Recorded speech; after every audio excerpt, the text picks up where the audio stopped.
tenemos otra eminencia en medicina. Afortunadamente también es mexicano y está ya aquí en el estudio. Vamos a hablar sobre el mieloma múltiple, que también es un tipo de cáncer que se refleja en la médula ósea. Te presento, como ya es tradición, la información en gráficos y regresamos a platicar con nuestro invitado.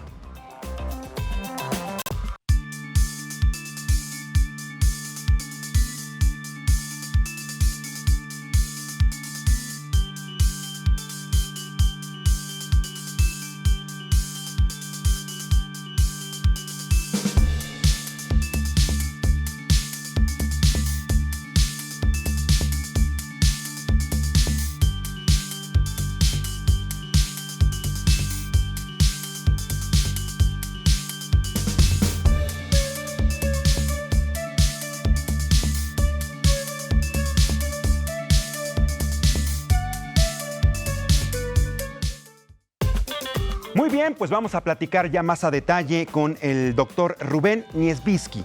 El doctor es un médico mexicano egresado de la Facultad de Medicina de la Universidad Nacional Autónoma de México, con experiencia en mieloma múltiple, que es un tipo de cáncer que afecta básicamente a la médula ósea. Ha recibido distintos premios internacionales y reconocimientos por el desarrollo de nuevos fármacos contra este tipo de neoplasia. Y en la actualidad es director del Centro de Mieloma Múltiple en el Weill Cornell Medicine y es director de operaciones oncológicas en el New York Presbyterian. Al doctor Rubén Niesbisky le doy muchísimas gracias y agradezco que esté aquí con nosotros precisamente para platicar con la audiencia de Código Salud. Doctor, bienvenido y muchas gracias por estar con nosotros esta mañana también aquí en Código Salud. Gracias. Gracias, doctor. ¿Qué es el mieloma múltiple? El mieloma múltiple es una enfermedad neoplásica, un cáncer que se origina en las células inmunológicas, células B. Estos se llaman también linfocitos B, que cuando maduran se convierten en otras células llamadas células plasmáticas. En condiciones normales, estas células producen anticuerpos y son las que nos defienden contra las infecciones. Entonces, las células cancerosas mantienen las características de las células originales, que son estas células plasmáticas. Como usted dijo, viven en la médula ósea. En la médula ósea. Y en ese contexto empiezan a producir síntomas que se asocian a la insuficiencia de la producción de glóbulos rojos, blancos y plaquetas en la médula ósea, y también en el contexto del hueso empieza a destruir la estructura vital del hueso, causando fragilidad ósea, fracturas, dolor. Y luego la producción de anticuerpos ya no nos funciona, ya no están causando defensas, sino alteraciones como daño renal. Ya, vaya, es un tipo de cáncer muy agresivo. Digo, cualquier tipo de neoplasia, como cualquier tipo de cáncer, significa, pues vaya, por ejemplo, cuando hacen el diagnóstico a la persona, pues es un tipo de noticia nada agradable. Pero este en especial, por cómo se origina y dónde se origina y que empieza a atacar precisamente nuestras defensas, entonces nos pone en una completa indefensión como tal. Es un espectro muy amplio de condiciones asociadas a esta enfermedad. Puede ser una enfermedad muy benigna que causa no daño, a lo que le llamamos gamopatía monoclonal de origen indeterminado o mieloma reptante o lo que se llama en inglés smoldering. En estas condiciones no causa daño óseo ni daño renal ni nada de las alteraciones que le platiqué.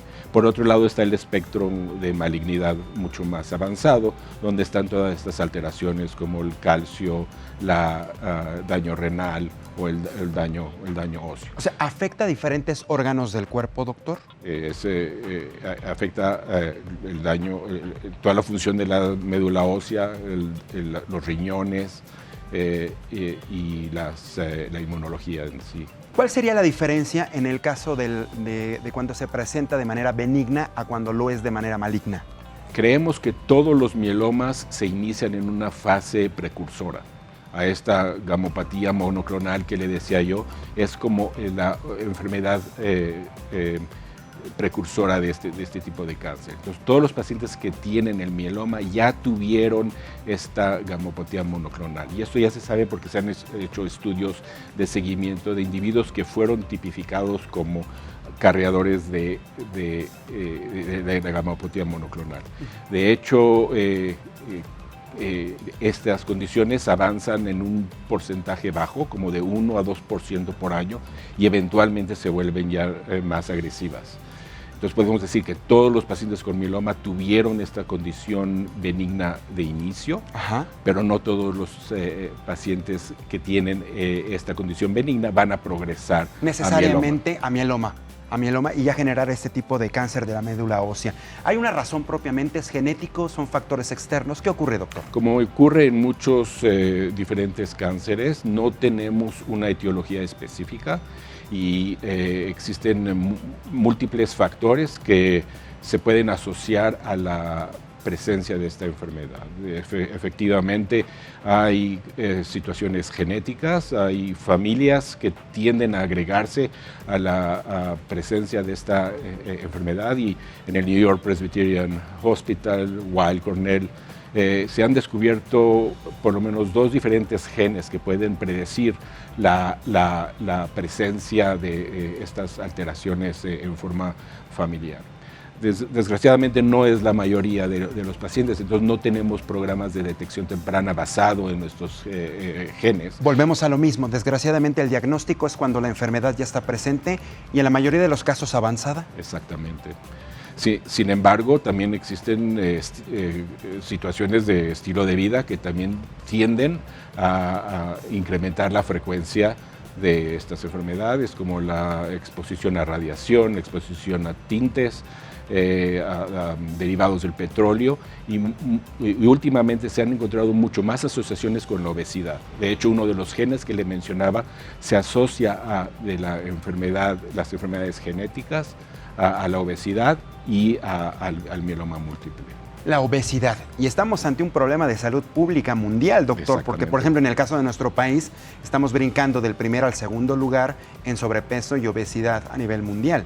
Y este es entonces un factor importante que puede desencadenar en algún momento un mieloma múltiple. Y que podemos hacer programas de prevención. Aquí en este caso sí se puede prevenir. Una vez que podamos entender bien los factores que conllevan al desarrollo de la enfermedad original, la enfermedad precursora o al mieloma múltiple en sí. ¿Qué tan común es, doctor? Por ejemplo, usted de los casos que ven en los Estados Unidos, allá en Nueva York, ¿son muy comunes, son muy parecidos a los casos que se pueden presentar en América Latina y aquí en México en específico? Sí, es la segunda causa más frecuente de cáncer en la sangre. Solamente el linfoma es mucho más frecuente. Y ustedes han oído mucho más hablar de las leucemias. Las leucemias. Que son mucho menos comunes que el mieloma. Entonces sí es una enfermedad frecuente, y en los individuos de origen afroamericano o de genética africana, la tendencia es mayor. Entonces es mucho más frecuente en ese tipo de grupos de pacientes. Es más frecuente en masculinos que en femeninos. ¿En hombres que en mujeres? Exactamente. ¿Hay alguna razón? Todavía no se sabe. Todavía no se sabe. Pero esos son los hechos. Y es mucho más frecuente en la sexta, séptima década de la vida. Se ha postulado que ciertos grupos étnicos tienden a tener frecuencias más altas en pacientes más jóvenes, como los afroamericanos, o bien en otros grupos étnicos. Étnicos como tal. Doctor, en la actualidad, ¿cómo es el tratamiento para pasar a las propuestas e investigaciones en las que usted ha participado?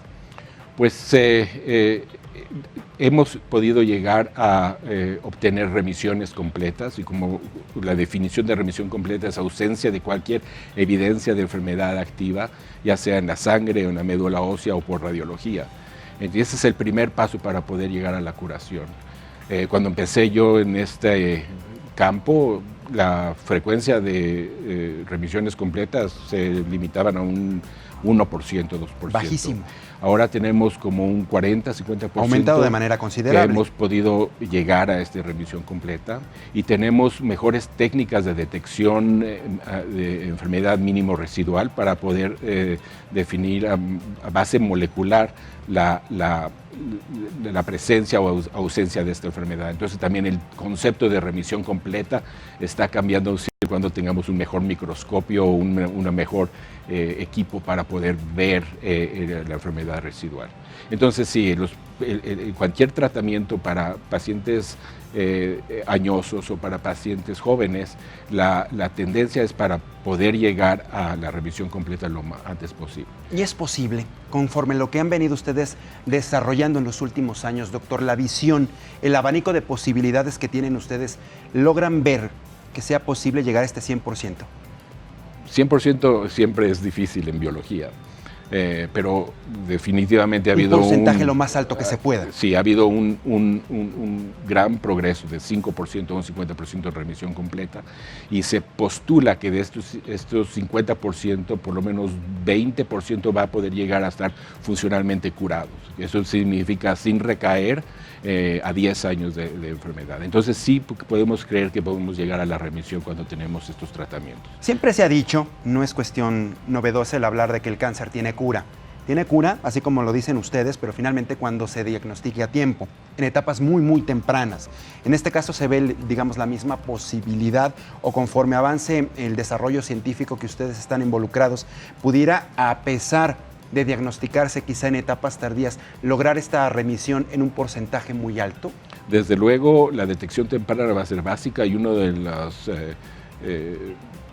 líneas de investigación que estamos tratando de explorar es el tratamiento cuando se encuentran estas enfermedades precursoras. Tratar de iniciar tratamiento antes de que se puedan manifestar las complicaciones asociadas con la enfermedad. Sin embargo, también podemos encontrar curación o remisiones completas ya en casos avanzados. Entonces, muchos otros factores se deben de tomar en consideración, como la vitalidad del paciente, la salud del paciente en sí, que no tenga alteraciones en otros órganos, y además la edad no cronológica, sino biológica, sino que puedan tolerar tratamiento. Claro, porque entre más adulto, digamos, o más edad tenga la persona, probablemente disminuya esa posibilidad de tener una remisión al 100%. No necesariamente, sí, es más la edad biológica. Si uno puede tener diabetes, hipertensión, enfermedad cardíaca a los 50 años, definitivamente va a tener menos posibilidades de poder resistir tratamiento que un octogenario que nunca tuvo ninguna enfermedad y que está totalmente activo y que tiene ninguna evidencia de fragilidad. Bueno, esta noticia finalmente es fabulosa, doctor, porque a lo mejor pudiera ser un paciente de 60 años, pero que toda su vida estuvo sano hasta que presentó esta neoplasia. Bueno, las posibilidades de remisión pues son altas definitivamente. Y la misma pregunta, así como se la hice al doctor Manuel Hidalgo. Ustedes se presentaron aquí en nuestro país, tuvieron una reunión con varios colegas suyos. ¿Qué aspectos positivos se pueden destacar? Es decir, un intercambio de ideas precisamente para ver cómo se pueden aplicar estos nuevos fármacos en México. Primero que nada, establecer lazos más estrechos que enfocan en el entrenamiento de médicos mexicanos y jóvenes que se interesen por la enfermedad y se interesen en la investigación.